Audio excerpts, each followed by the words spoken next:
All right, welcome everyone, and thank you for joining us today. My name is Lauren Riggs, and I'm part of the Events and Donor Engagement team at the WNET Group. I'm just going to give some quick housekeeping instructions before we get started. If you look to the bottom of your Zoom screen, you'll see that there is a Q&A function in the lower part of the toolbar. So please feel free to type in any questions you might have there as the event goes on, and we will save those for our question and answer session at the end. We've also enabled closed captioning, so feel free to enable that also at the bottom of your toolbar. I'm really looking forward to this conversation, so I'm going to turn it over to Noelle Diel-Harteveld. She's the Senior Director of Development at NJPBS to introduce our moderator and our panel so we can get started. Thank you, Lauren, and welcome everyone to this afternoon's conversation. We are so grateful that you've chosen to join us this afternoon, and I feel confident you're about to hear a really great conversation. This talk was inspired by the recent documentary from Ken Burns, Lynn Novick, and Sarah Botstein titled The U.S. and the Holocaust. But as all of the events that New Jersey PBS does, we were hoping to use a New Jersey lens to fine-tune our approach, and we worked with all of our panelists who are from our area to work through the topics we wanted to try to include in the limited time we have with you today. But I feel like we will touch on some really important questions the new series brings to surface. So let me introduce our guests so they can get right to it. Our moderator is Elise Shane Brown. She's a former middle and high school history teacher who holds a master's degree in Holocaust and Genocide Studies and Social Studies curriculum. She's now the Director of Holocaust Education for the Jewish Federation of Greater Metro West. Elise is deeply committed to finding a way to enhance historical education throughout New Jersey and is very mindful of the challenges that will be presented as the survivors who have been willing to share their stories continue to age. She seemed like a perfect person to help us facilitate this exploration on how we process the U.S. and the Holocaust documentary. She's going to be joined today by a panel of experts and deeply thoughtful individuals. My quick background for each of them is quite inadequate for the expertise and experience we're so lucky to have gathered today. With Dr. Rebecca Erbelding is the author of Rescue Board, The Untold Story of America's Efforts to Save the Jews of Europe, which won the National Jewish Book Award. She's a historical advisor to the U.S. and the Holocaust documentary, as her work is featured in it. She holds a PhD in American history from George Mason University and has been a historian, curator, and archivist at the U.S. Holocaust Memorial Museum since 2003. She served as the lead historian in the museum's special exhibition, Americans and the Holocaust. Rabbi Matthew D. Gowirtz is the senior rabbi of Congregation B'nai Jeshurun in Short Hills, New Jersey. He's a strong advocate of social justice. Rabbi Gowirtz was a founding member of the Newark Coalition for Hope and Peace and has served for the past 4 years as the president of the Coalition of Religious Leaders for the state of New Jersey. He's an author and appears as a commentator on religion on MSNBC's Morning Joe and CNN's State of the Union. And we've also been fortunate to have him as a partner when he served as one of our 3 anchors of our television show, A Matter of Faith, which featured an imam, bishop, and rabbi discussing issues of the day. Rebecca Kersner is the Senior Director of Grassroots Organizing and Advocacy at HIAS, where she leads the organization's grassroots advocacy and activism for refugees. Once an organization that primarily helped Jewish immigrants and refugees, HIAS now brings Jewish values and 136 years of experience to the aid and protection of all refugee population. And finally, Dr. Jacob Ari Labens, who is instrumental in helping us develop this conversation. He directs the Gross Center for Holocaust and Genocide Studies at Ramapo College of New Jersey. His research has focused on the administration of Jewish affairs in communist Czechoslovakia, but Jacob also contributes actively to discussions around anti-Semitism, nationalism, the diaspora, and Jewish veganism, and has authored many books, chapters, and reviews, and he's published 2 edited volumes. A warm welcome to all of you. Thank you for bringing your expertise and being a part of this vital conversation. Elise, to you. Thank you so much. And thank you to PBS for bringing this, for New Jersey PBS for bringing this to us and to the community. I'm so thrilled to be here with this wonderful panel and all of the participants that are here listening in. We are so thrilled to have you today. We know that now more than ever, this education is needed and is so pertinent, not just to learning the history, but also pertaining it to today, which is why this is such an important conversation to have. New Jersey was the first state to mandate Holocaust education back in the 1990s, and we still pride ourselves today in this state in having that forward-moving education as a model to the rest of the nation in what we do here in New Jersey. And so it is so vital for us to all come together and to discuss this. So I thank all of you for being here today. And so we're going to get started with our questioning and where we're going today on this wonderful documentary.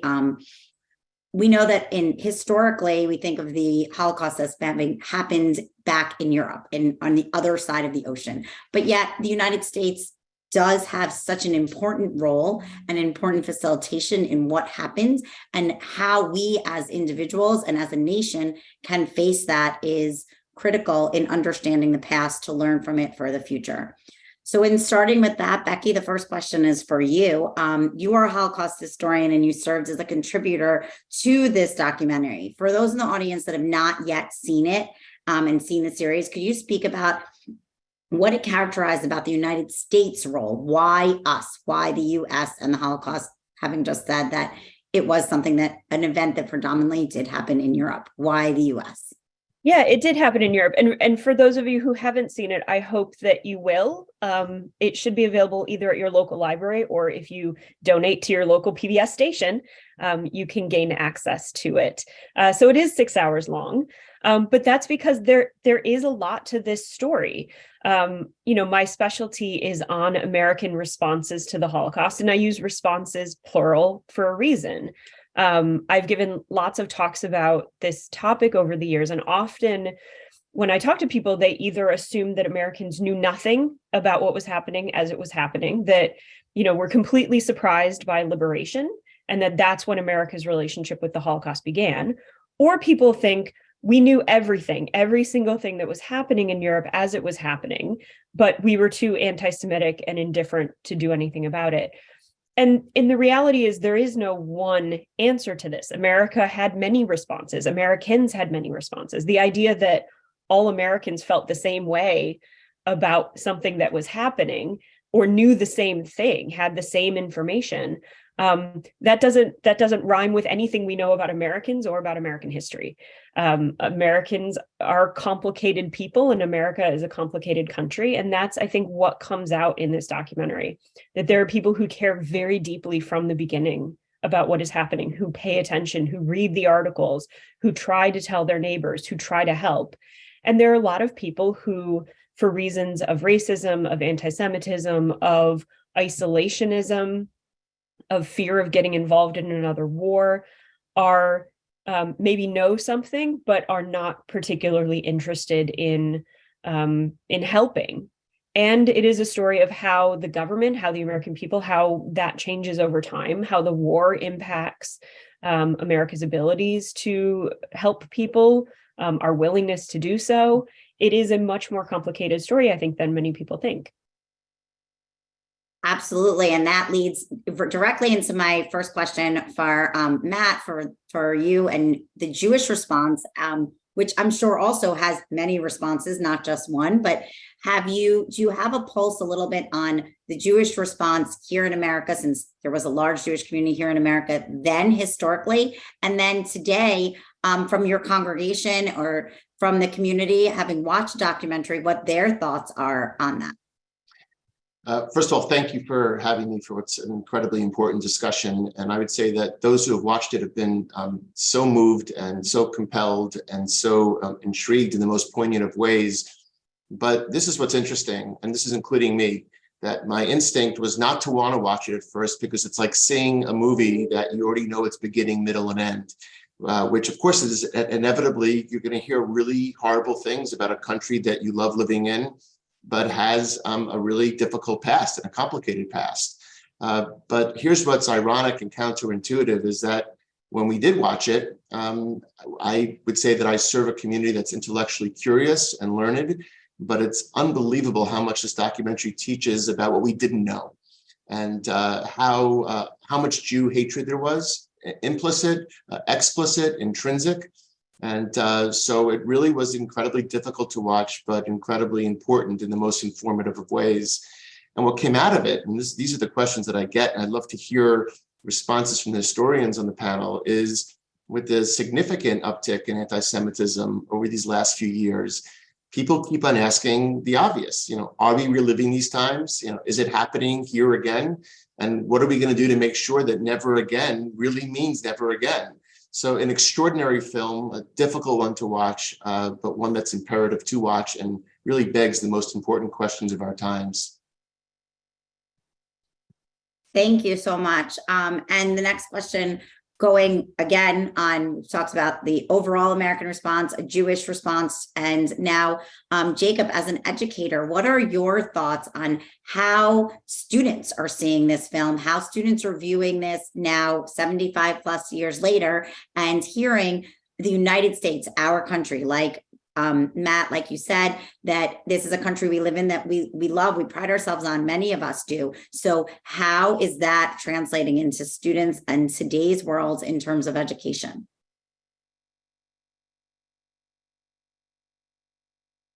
I think you're still on mute, Jacob.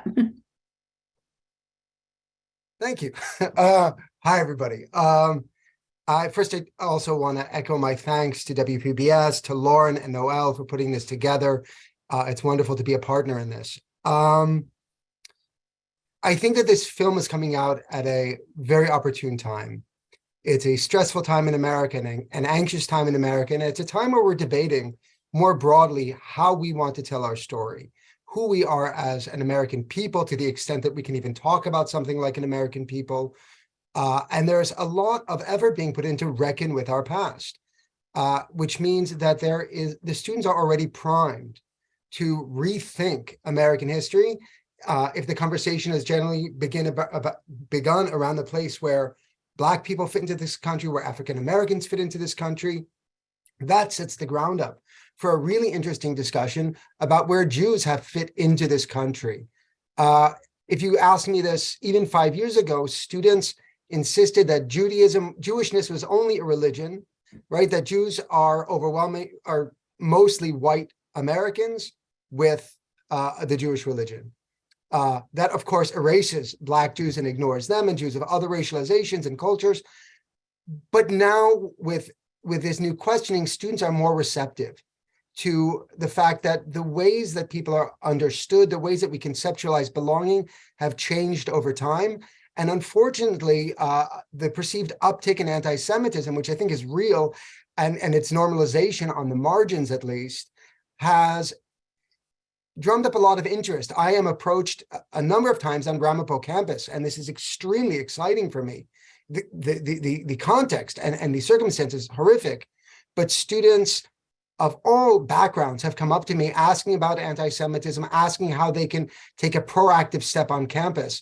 So I think that's the place where this film comes in, and it's been received well in my classroom. We had a really nice discussion with Dr. Erbelding, who graciously visited our classroom, and we opened that up to the community and a lot of community members, meaning the broader Bergen County community and New Jersey community, sat in for that class as well. So I think it's really coming at the right time and doing good work.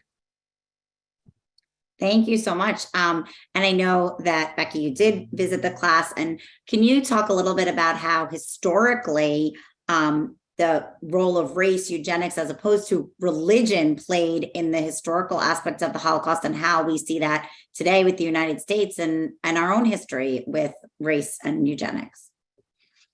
Yeah, I think when we talk about anti-Semitism in the Nazi context, we're talking about a racialized anti-Semitism. Hitler doesn't care about Purim. He doesn't care about Hanukkah. He believes that the Jews are a separate race. And that was something that really became popular, this idea of race being determinative, that what race you were first could be scientifically determined.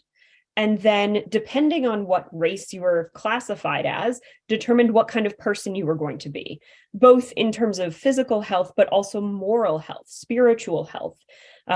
You could be a good person or a bad person, and that was determined the moment you were born by the race of your parents and therefore your own race.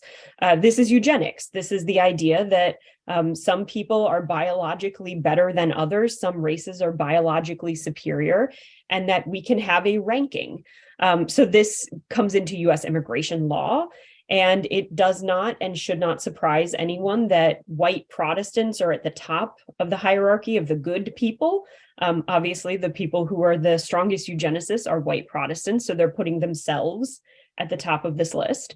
And lower, much lower, are Black populations, Indigenous populations, Asian populations, and Jews. And so when immigration laws are rewritten in the 1920s, they are placing limits on countries where Jews live, where there are areas of Asia where you cannot immigrate to the United States at all. And so from the 1920s on, really from 1924 until 1965, we have very racial and racist and anti-Semitic immigration laws that are keeping Jews out, largely based on their country of origin. And all of this is under the veil of science. And so for people who are already inclined to racism or anti-Semitism, they were able to congratulate themselves that they were just being scientific now, that it wasn't just hatred, that this was science. Absolutely. Thank you for that from the historical perspective. And now, Rebecca, welcome. Your first question. How do you see that playing into having someone that works with refugees around the world today, and from your organization, from HIAS, having worked with refugees then? How do you see the idea of race, religion, eugenics playing into how we view this today? Are they intertwined, separated, or work somehow together with each other? Yeah, thank you for the question. I want to say that for me, the documentary, I think more than anything, was a very acute reminder of how similar the anti-Semitic rhetoric in the 1930s and 1940s in the United States can sound to today's anti-immigrant rhetoric. And I think that we all need to do some soul searching and examination around the ways that we currently dehumanize immigrants and refugees, for example, at the US-Mexico border. I know that in my work, I hear awful terms such as infestation, invasion all the time, as well as blaming refugees for the persecution that they experience. And while the biological elements might not be the same, a lot of those terms are literally the same ones. And there's a lot of resonance to what was used against Jewish refugees in the 1920s, 1930s. And it has a real effect on our policies. The 1920s immigration laws that Becky was just discussing were very similar, for example, to the Muslim ban of 2016. So I think in order to really take to heart the lessons that the era has to teach us, I think we need to push ourselves to see the same thing happening with the same effect to people who are fleeing for their lives today. I also want to say that anti-Semitism is, I think, today very deeply tied into the anti-immigrant rhetoric, which comes from fear of the other and white nationalism. And it is, I'll use your word, Elise, intertwined. And we can see that, for example, in the motives of the shooter in Pittsburgh, who murdered 11 Jews because of his stated fear of immigrants and his anti-Semitism. And his belief that Jews were looking to change the demographic nature of this country by exerting their power to increase immigration. So they're showing up together as a package, and we can't address anti-Semitism today wholly without understanding that it's tied to other forms of hate and that it needs to be addressed in solidarity with the other communities who are targeted by these types of ideologies. Thank you. And before we move on to the next, Matt, I wanted to ask you, how do you think, as a rabbi, as somebody that leads a Jewish community, how do you think that ties in, as opposed to, as Becky said, Hitler didn't necessarily care if you kept kosher or you ate bacon or, like she said, celebrated Purim or not. So how do we recognize that and understand that as what happened in the past, when it was so intertwined as race, but also we're seen as so much of a traditional religion with traditions to uphold? Yeah, it's interesting that there's no discrimination, or there was, between Jew and Jew. You could consider yourself Jewish or not Jewish. It didn't matter to Hitler.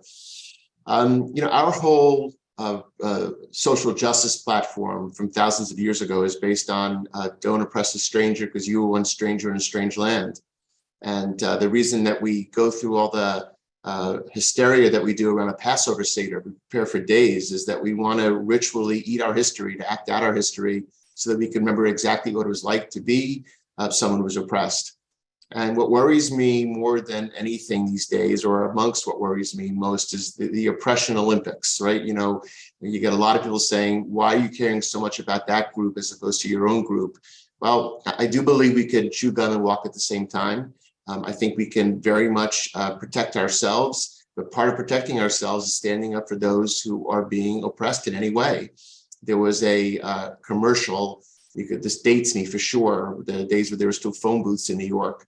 And there was a commercial on the side of a phone booth by the ADL, very clever, and an Asian young man who was crying. And the commercial at the bottom said, if you hate me, then you're anti-Semitic. And ultimately, that's the lesson, right? The lesson is that, you know, hating people means that you open up hate to yourself. And it shouldn't be a pursuit of selfishness. It shouldn't be because we're worried about people coming after us, but that's the way it works. And never again means that we don't let it happen any place to anyone, anywhere. So Hitler may have not distinguished, but we really have to make sure that we do. Thank you. We're continuing on the conversation of immigration. Becky, you talked a little bit about the past, what United States role of immigration laws during the 20s and 30s. During the film, what were some pieces that you looked at that might have pointed to the fact that had there been different restrictions or had things been changed on the end of the United States, were there ways that you looked at that brought out in the film that could have possibly altered what did happen in Europe? Oh, of course. Yeah, there are many things that the United States could have done. And the biggest one is filling the quotas. So the United States after 1924 had a quota system allowing, there was an overall cap on immigration. It was about 154,000 people per year. And then that number was divvied up by different countries. And so the white Protestant countries got the vast majority of those immigration slots. Other countries in Southern and Eastern Europe got far fewer. For example, Great Britain had about 65,000 and Hungary had 869. So you can see a vast difference. And a lot of that, as I said, was based in race and anti-Semitism as it was developed. And the United States for most of the 1930s is not even filling the quotas, not even from Germany. They don't fill the quota from Germany until 1939. And so you have years in which people are trying to get out, we believe, and the United States is not making it easy. They're not making it easy because of the Great Depression, because of this fear that immigrants take jobs, because of these are not the right kind of immigrants who will not easily assimilate. All of the things that Rebecca was saying, this rhetoric about how we feel about refugees, that was the rhetoric that was being employed in the 1930s to keep out people who are fleeing. One important distinction that does make the 1930s and 40s different from today is that in the 1930s and 40s, we do not have a refugee policy. And so at the time, they used the word refugee. So we talk about Jewish refugees. That was the term that was used at the time. And it meant a very similar thing, people who are fleeing persecution and violence. But there's no separate channel in US immigration law for people who are fleeing. And so even if you are desperate, if you are losing your paperwork and fleeing an invading force, crossing border lines, you are still coming to the United States under the same immigration process and pressures and paperwork as somebody who's coming to visit family, get a new job, anybody who crosses borders and immigrates for much more benign and easier reasons. And so that's, I think, a very important distinction there. But even just filling the quotas would have saved potentially 100,000, maybe more. So we're not talking about, historians have not identified, and there's no way to identify something that could have been done at the beginning to prevent the Holocaust entirely. That is one of those things that, you know, had something been done in 1934, the arc of history bends in a completely different way, in a way that is impossible for historians to predict. So Most historians, good ones, do not truck with hypotheticals. We can't predict them. We do not know. But what we do know is that legally, the United States could have admitted more people than it did. It chose not to. That is something that could have changed without the arc of history bending, and it would have aided a lot of people. Thank you. And so moving from that directly to Rebecca and your work today, can you speak a little bit about what you're doing, what HIAS is doing with, as an immigration advocate, policymaker, what do you do today to take those lessons from the past? And we know we can't go back, we can't look back at it and change anything, but we can learn from it. So are there ways that you're working with that in today's world? Yeah, and I want to start by just picking up where Becky left off and saying that HIAS was very engaged at the time in bringing Jewish refugees to the United States. And our work today is in a lot of ways very similar and certainly based in the same values. And just to kind of pick up where you left off in terms of history, in 1951, in an effort to protect the large displacement of people following the Second World War, there was an international convention held on the rights of refugees. And the outcomes of that convention gave way to the refugee program and the refugee protections that in theory exist today, and even gave way to the very definition of a refugee. And the basic right to cross an international border and request asylum if you're fleeing for your life. And then and now it comprised the basis of international refugee law. And I always found that very moving and something that connects today's Jewish community to the imperative for broader refugee protection, that it literally came out of our own history. So that said, it may be the ideal, but it's rarely the full reality of what happens. And even in this country, around the world, there are more than 100 million people today who've been displaced due to conflict and persecution, a number much higher than at the end of the Second World War. And there are not enough countries committing to help enough or even in any ways. Here in the U.S., I wish I could report that we have deeply learned the lessons of the Holocaust in designing our immigration policies, but unfortunately, many of the same themes persist, and there's often more of an effort to keep people out than to welcome them. In addition, the backlogs that we see in the documentary, people needing to wait months and years for their paperwork to be processed, all of that type of thing still exists, although not in quite the same format or quite the same way. Today, HIAS works in 22 countries around the world. We serve refugees regardless of their ethnicity, race, religion, nationality, or other characteristics. Certainly, that includes the United States, where we resettle refugees in 26 locations here in the United States. And our work has really expanded on the same principles that refugees, people fleeing for their lives, deserve rights, deserve dignity, deserve humanity. And I think for me, that is a real, that's really the meaning of the phrase never again, which I heard again and again growing up in the New Jersey Jewish community. Absolutely. That is very true, that we think about it as never again to anyone. And we try to say that in education. And one of the questions I get all the time, and often I'm working with young students as young as 4th, 5th, 6th, 7th grade, middle schoolers. And the first questions they ask is, why didn't they leave? Right. So we have to, always young people want to know that. Why didn't they leave? So we want to arm ourselves with all those conversations. And what you're saying historically is that they did in many ways want to leave, but there were certainly roadblocks to understanding that. Before we move to a separate conversation from immigration, I wanted to ask you, Matt, about your congregation's role right now in welcoming refugees from Ukraine and sponsoring a family. Can you share a little bit about that and a little bit about why your congregation decided to do that? Sure. We proud to say that we have a long history of doing this kind of thing. When there was Russian Jewry immigration happening in the 80s or the lack thereof, we played a major role in bringing, 80 or 100 families here, many of whom are still really connected to the congregation, again, based on this premise that it's our obligation to make sure that that people who are in need that way, who are feeling as other or stranger, that we help make them find a home. So when the Ukrainian crisis happened, the congregation was incredibly moved. And the first thing we did was actually help an organization called United Hatzalah, which is based in Israel, who got planes and medical supplies over there immediately. And between us and a congregation in Los Angeles, raised within 5 days hundreds of thousands of dollars to have 400 Ukrainian refugees rescued and brought to Israel. And as the plane went back, it brought medical supplies for people who couldn't get out there.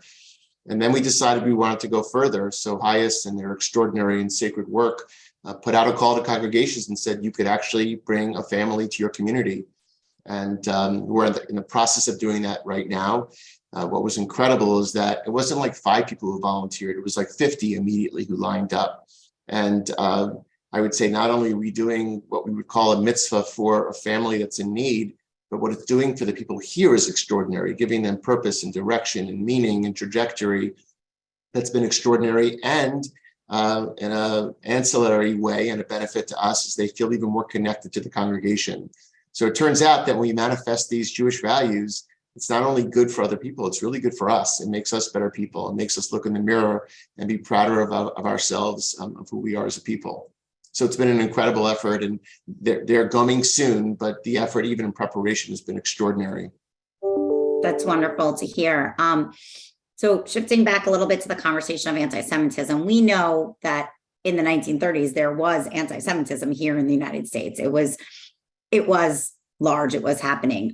Jacob, I'm going to ask you first, can you shed a little light about that historical anti-Semitism in the United States? And then how do you see that anti-Semitism in today manifesting, as so many people talk about the rise of anti-Semitism? Do you see that manifesting again? Thanks. That's a tricky question. I think the film makes explicitly clear how widespread anti-Semitism was in the United States, how Jews were seen as not American in many ways, or certainly not white American, even if white Jews had legal whiteness, right? So we need to unpack the differences there. We are witnessing what feels like a serious uptick in anti-Semitism, and I'm glad for the distinction we've been making between normalization and an uptick, right? An uptick means more volume. Normalization means more volume, but also it's okay. The taboo is shattering. And I think there is where we see one of the first and most important differences between now and the 1930s is that after the Holocaust, and this took some time to develop, we see a broad bipartisan culture-wide commitment to anti-Semitism. It develops over time, and it becomes déclassé. It becomes rude to say certain things about Jews, right? And I grew up in a community where I didn't really think about or fear anti-Semitism at all. I'm Jewish, and now it's changing a little bit. But I do think that bipartisan commitment, while it may be fraying in part due to distance from the Holocaust, I think that's a major, major difference, right? We see both major parties in this country accusing each other of anti-Semitism, using anti-Semitism, anti-Semitism as a football. And I think therein lies a really helpful key, because we have to understand that they're defining anti-Semitism differently. And when we look at anti-Semitism rather than anti-Semitism, we can also get a sense of how anyone speaking, who's ever doing the advocating, understands the proper place of Jews in society.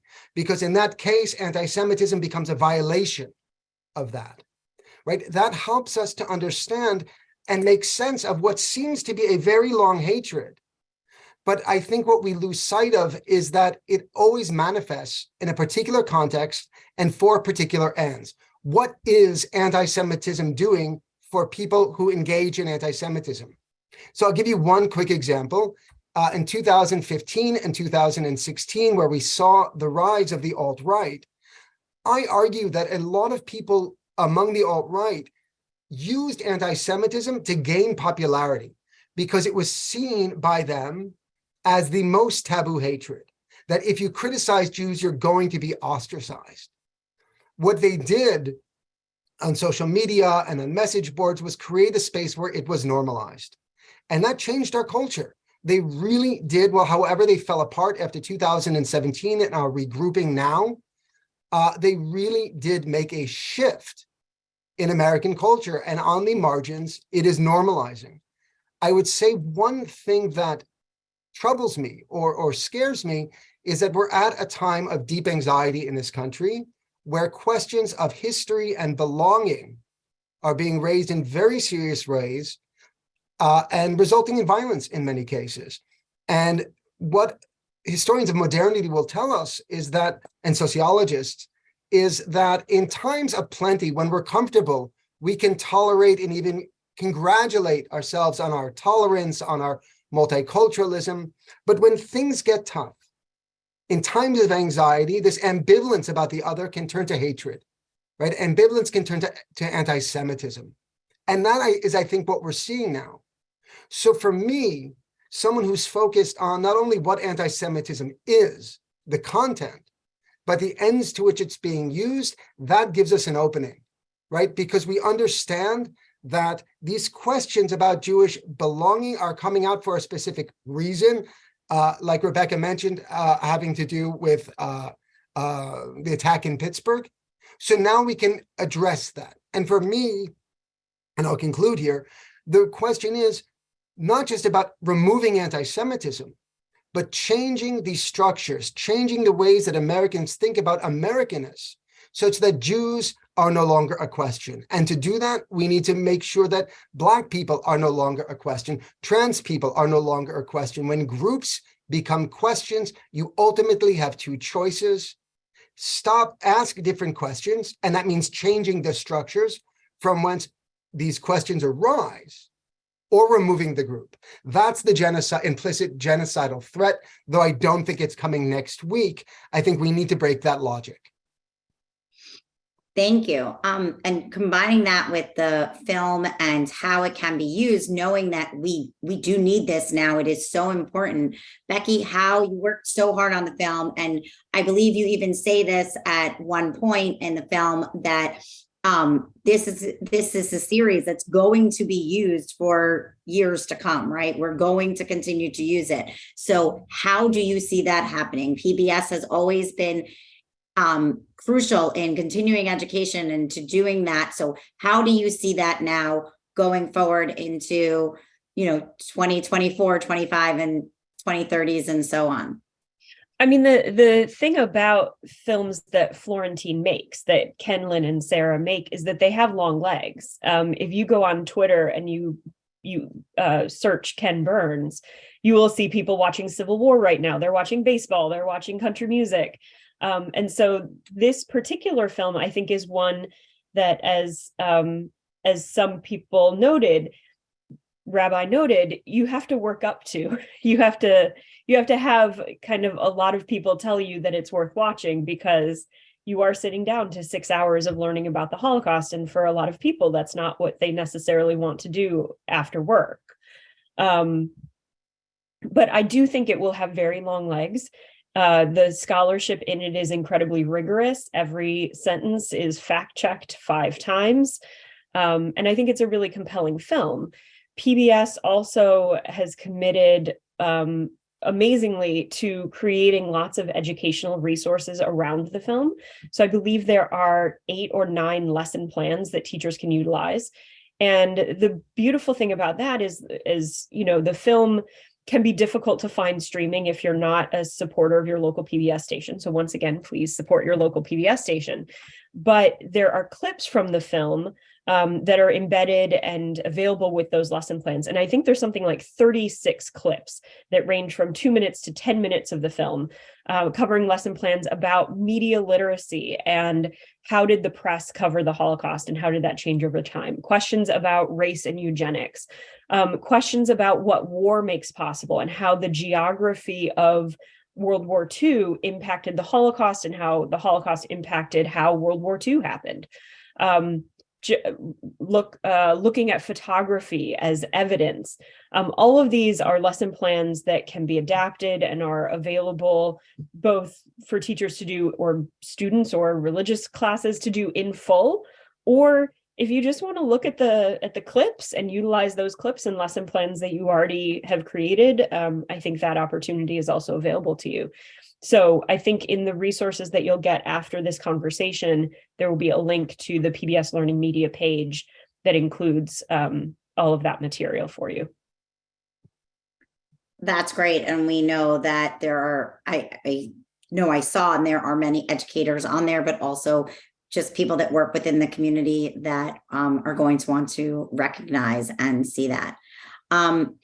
Rebecca, are there steps, since we are, New Jersey and working on New Jersey PBS and in this state, are there steps here in New Jersey that we can take to participate in the refugee crisis, refugee advocacy, crisis situation, however you word it today, but what are there things here in this state that we could be doing?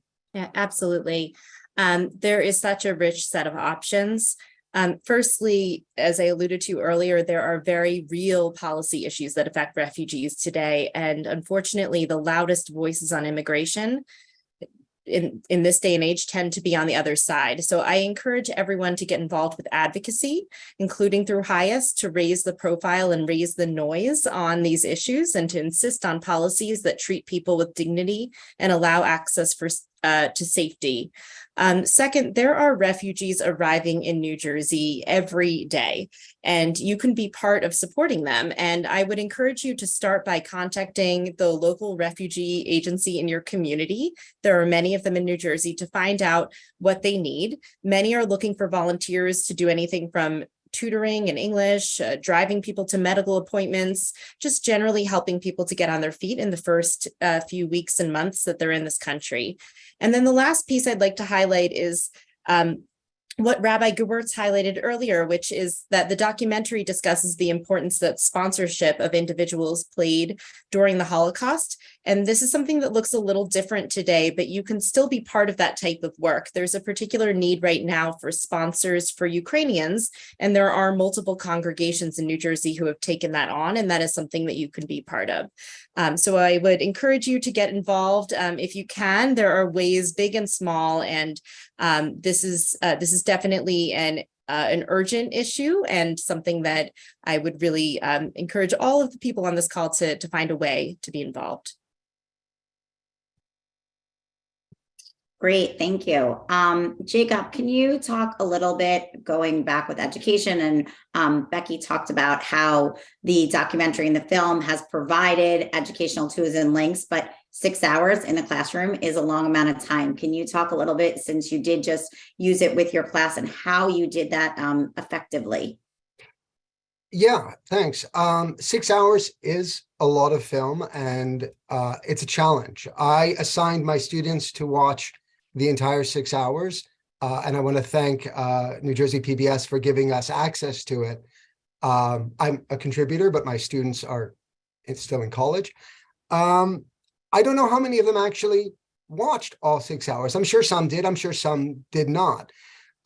Becky really pointed to the richness of the resources that are prepared by PBS and made available, and that can really help. I think using a documentary, the more multimedia I put in my classrooms, the better a response I get. I'm someone who struggled with reading growing up, but grew up at a time when we were all reading because that's all we had. Students today have a lot of different ways of consuming media. It's our job at the university level to teach them how to read critically and thoroughly, but that's a process. So I'm really grateful for resources like this. What we did to make it work, also having Becky come to class and lead a discussion, and it took time. She and I started the discussion together, and then eventually students started coming up. Then more students started coming up. And we had nice questions from the people in our classroom remotely. I think doing stuff like that can be extremely helpful. It's meeting students in some ways where they are. As an educator, I'll say that the one problem with it is I can't control what's in the film, right? And I don't have any major disagreements within the film.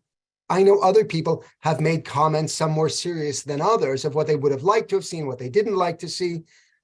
I'm bound by the story that the film tells. And I think one thing that we need to remember as educators and impress upon our students is that however wonderful this film is, and I deeply appreciate it, it's the beginning of a journey for the students. It's a beginning so that they have the context to ask questions and an opportunity for academics, scholars, and other people who might take issue with this sentence or another, use that to have that discussion, right? And I think there really is room to use this film in a lot of different ways, and in concert with other sources. I think this multimedia approach is probably the best. Can I jump in for a second, Elise? Like, if I had had my way, it would have been a 20-hour film because every sentence could have been a paragraph. Every sentence could be a book. And so the thing that excites me about the film and about students seeing it in particular is that this is a huge field that we want you to join. And so there are books that we can recommend about particular topics. There are primary source series. The Holocaust Museum has an amazing newspaper database if you want to see what your community was reporting, if you're interested in how the press covered this. There's polling information. There's so much out there.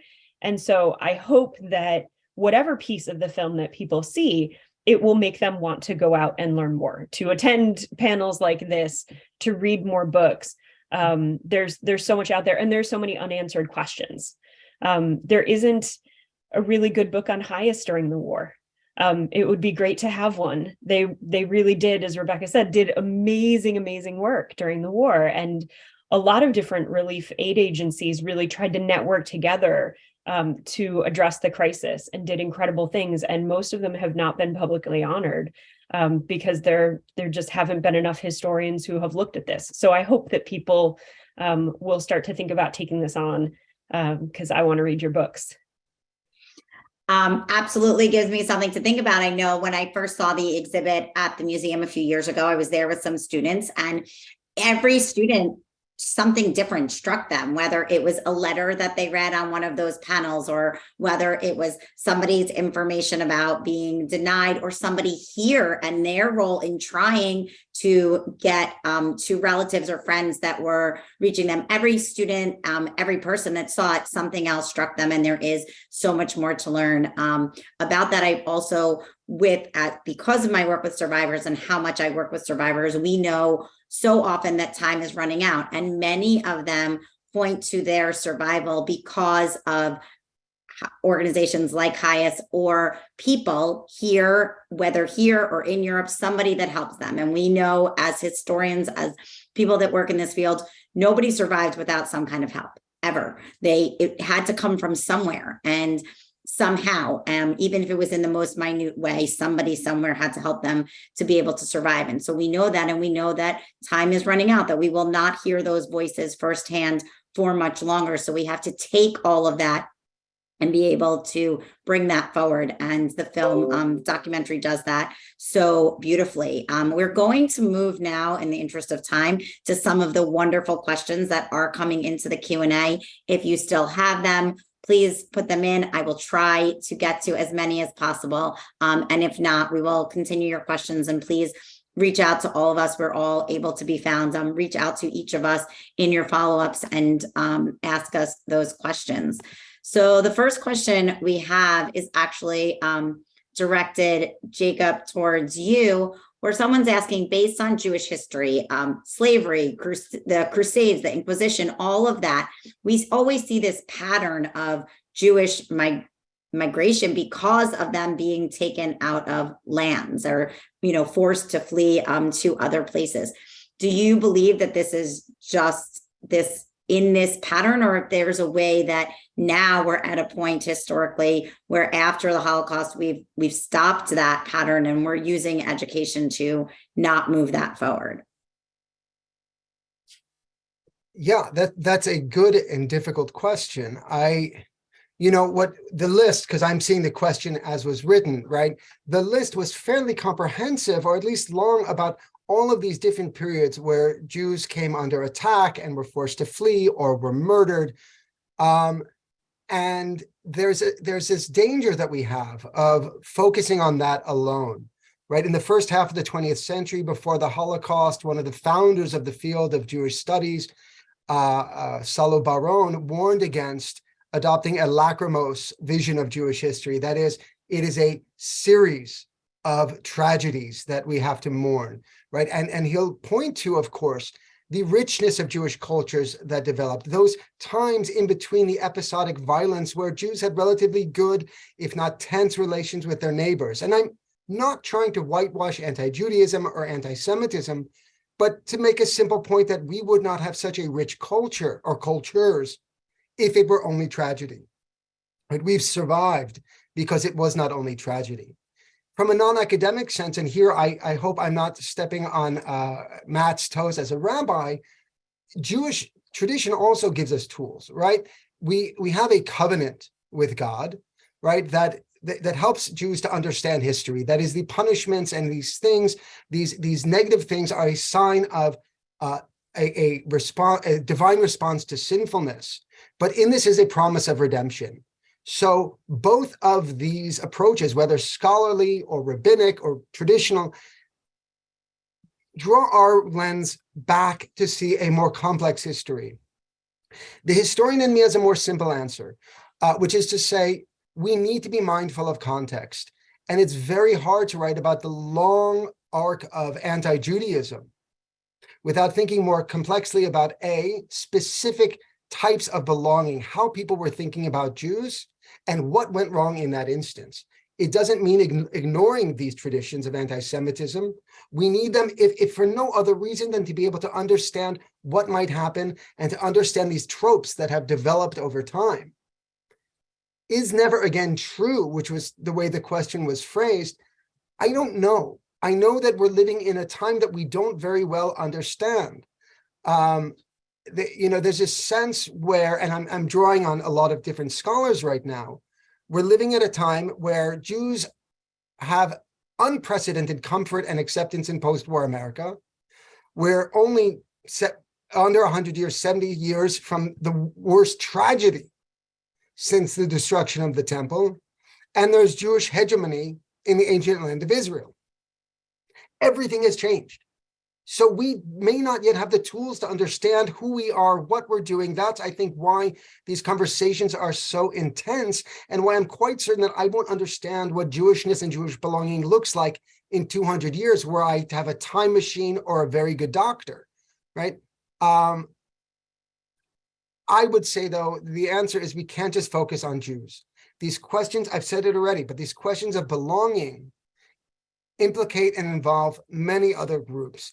And that if we're concerned about never again, we have to be concerned about never again for everyone. And that doesn't mean just stopping genocide. It doesn't mean just removing anti-Semitism and the rest of it is fine. It means fundamentally transforming our societies and our way of thinking about how people belong and are accountable to one another. We say never again, but there are multiple genocides ongoing right now. And if we can't deal with those at the same time as worrying about Jews, we won't be able to solve it. We won't be able to help anyone without a broader lens. Thank you.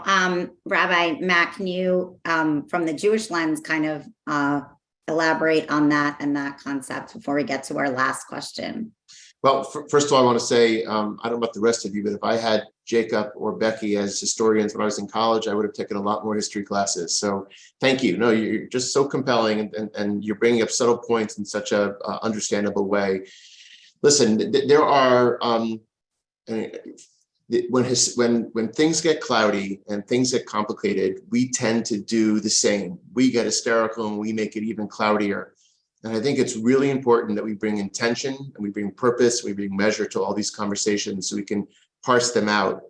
And I think that I want to take this in a little bit of a different direction to bring up a few things that I think we could do to combat this and also things that can bring us hope.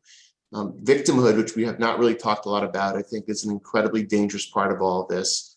When I've spent time, as you have, with Holocaust survivors, they always talk about their lives pre-Holocaust. What it is that killed them was being Jewish. Victimhood was never a virtue for them. And I think sociologically, we have educated in a lazy way, and we have fundraised, frankly, in a lazy way by using victimhood as a virtue, which was not a virtue for those survivors that are still around or who have now left. Two is that we have to live proudly and loudly as Jews, because we can't just play defense. We have to understand what it is that gives us definition. So if hatred unto itself becomes our religion, then what is religion? What is being Jewish? Where Judaism is about thriving and about filling and about joy and about purpose. And it's not about hatred. It's just that we were hated, so we have to figure out how to deal with that. The never again, I agree with Jacob 100%. Never again means that bigotry and hatred and racism and homophobia has to be fought with every single iota of our being, because that is what it means to erase all of it. Anti-Semitism may be the early warning detector. I've always felt it is, but it's not the only detector. It's just one of them. I also believe that we have levers of power that we did not have 70 years ago. Jews are in positions of power in this country, politically, communally, sociologically, that just did not exist. And we have to use those advocacy arms to make sure that we don't allow these things to happen. And I'll end this little piece by saying that, I have a son who is away in Israel for the year between high school and college. And those congregants who are watching now will be tired of me telling them the story. But he says, Dad, I don't have to come to synagogue anymore to hear you preach, because you always give the same sermon. And I say, well, what's that, Jake? And he says, all you do is talk about hope. And I said, you're probably right. It all comes down to that. And I believe that our DNA is made of hope and optimism. And it doesn't make everything golly gee okay. But what it does do, it gives us a different approach to life, to understand that just as the sun comes up each day, so can we. We can be different every single day. We can be better than we were the day before. And I'll end this piece by saying that the word faith, according to Jewish etymology, does not mean blind belief. It means that you believe in something thoroughly, even as you doubt that it's true. I want to say that again. You believe in something thoroughly, even as you doubt that it's true. So what I would like to suggest is that we wholeheartedly have faith, that we believe we can make the world better for us and for all people, even as we doubt, seeing everything that's going around us, that it's true. And that faith puts together a glue that I think can bring together community and keep me boring my son by continuing to talk about hope in every sermon that I give, because I believe that's the ultimate message. Thank you so much. And I wholeheartedly agree with that. I just wrote a blog post just about that how we have to do Jewish if we're going to fight anti-Semitism. We have to do both hand in hand. They go together. We can't just be the victim and fight. Before we close, we have wonderful questions, but I do want Becky and Rebecca to be able to kind of touch on their points to this before we're able to close. So Becky, can you go first, and then Rebecca before we're finished? Yeah, I was hoping I could go first because I want Rebecca to be able to plug what people can do as our outro. But as the, I think, only non-Jewish person on this panel, I also want to point out that Never Again is not just for the Jewish community, that as Jacob was reading off the kind of laundry list of places where Jews have been hated and persecuted over the millennium, they were being persecuted and hated by non-Jews. And it is on the non-Jews to really look at that history and to think about and talk about why. I worry sometimes that when we focus on the Jewish experience in this way as a story of persecution, we are focusing on Jews, and that can give people the impression that Jews did this to themselves somehow. We also need to look at the communities in which they were living and in the communities that were persecuting them and figure out what is going on over there. And that is how we will make Never Again, at least regarding Jews. That's how we fight anti-Semitism, is to look at the people who are doing it, because Jews aren't doing anything wrong. Like, they're not causing it. And so that's kind of my reflection on that piece there, is to just be very careful not to give the impression that this is solely a Jewish fight. This is a fight for everybody. Absolutely. And whenever I go into schools with young people, I'm always so careful to say, number one, this is an issue of humanity. This is a people issue. I want to make sure that that is extremely clear to young people today, that we are talking about a whole human issue, not the Holocaust. Remembering the Holocaust, the history of it, is not a Jewish issue. It's an entire human issue. So thank you for bringing that up. And before we get to our closing, Rebecca, I do want you to talk a little bit about today and what really, to reiterate, what we can do to make sure we're remembering all of this and using it in today's world.